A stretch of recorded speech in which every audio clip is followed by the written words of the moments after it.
To teda. No, tu si načrtol to chcem a musím. To je veľký problém v dnešnej spoločnosti, lebo dnes veľa ľudí hovorí, že musím toto, musím hento, musím.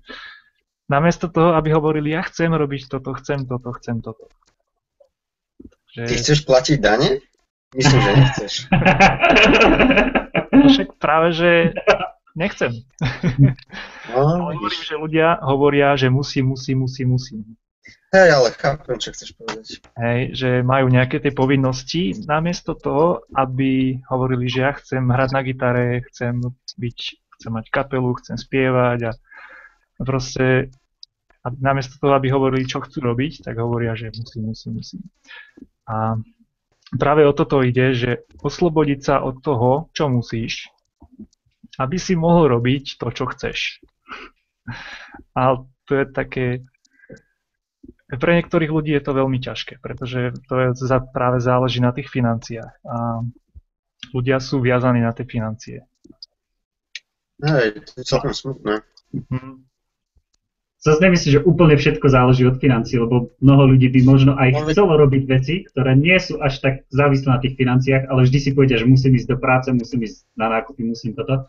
A pritom možno v skutočnosti chcú si ísť len zaplávať, alebo ako si vravel, chcú hrať na tú gitaru, čo je, poviem, pár drobných, treba ísť na pláreň, ísť vonku, ísť na zmrzlinu s príbuzným, čo chcú naozaj, ale miesto toho robia veci, ktoré v úvodzovkách musia.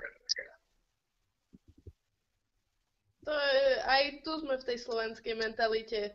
Ľudia majú pocit, že ak nebudú dostatočne pracovať, tak nezarobia, neuživia rodinu. Ja tu vidím u svojich rodičov, u známych, proste musia pracovať. Ani nie tak, že musia, ale majú pocit, že musia. Že ináč sa to nedá. Aj keď možno majú dostatok peňazí a mohli by si ich užiť trošku ináč, stále chcú mať viac, lebo majú stále pocit, že ten životný štandard je vyšší a oni ešte tam nie sú. To je ten problém, podľa mňa. Áno, tu si mi nahrala, že ľudia vlastne si zvyšujú ten nárok na život a vlastne tým oni sami seba dostávajú do tej pasce a nevedia, tým pádom sa z nej už nevedia vymaniť. Oni majú tak vysoké nároky, že potom majú pocit, že musia pracovať, aby tie nároky ste udržali. Kdežto človeku stačí úplne málo ku šťastiu, úplne minimálna mzda stačí a človek dokáže byť šťastný. Lenže vieš, to ešte veľa ľudí nechápe a v tom je ten problém. No. Vždy vidia viac. Vždy vidia, čo má sused viac, čo má ten viac, čo kolega si kúpil nové auto, čo ten išiel na dovolenku tam a tam, ten má nový mobil, ten novú telku a neuvedomujú si, že sú dôležitejšie veci ako takéto. Je krásne cestovať, je krásne mať auto, ktoré ťa tam dovezie a mobil, ktorý ti všetko ukáže, ale pritom si neuvedomia, že sú nešťastnejší a nešťastnejší z toho.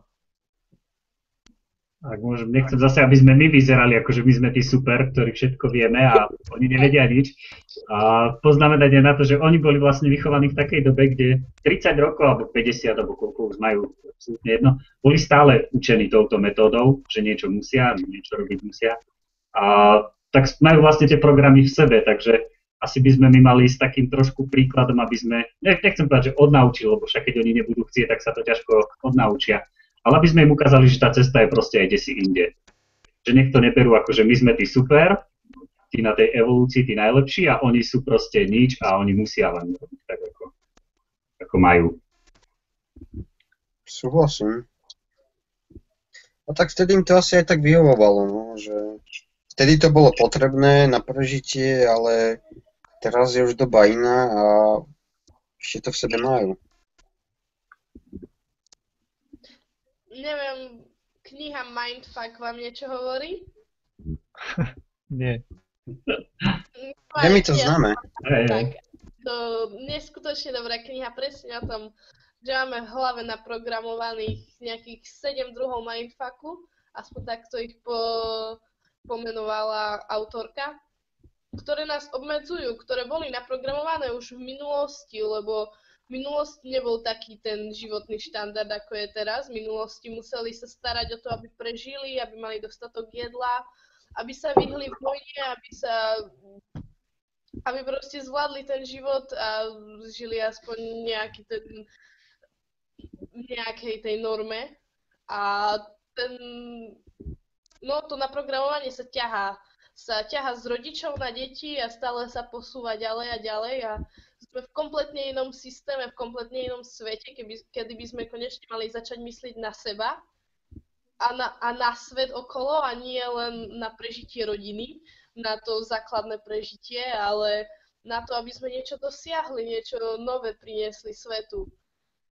A tam sú tie mindfucky, ktoré nás obmedzujú, že nie som dosť dobrý, alebo príliš sa hodnotím, alebo porovnávam s druhými a neviem ešte aké ďalšie, ale pošlem keď si odkaz na to.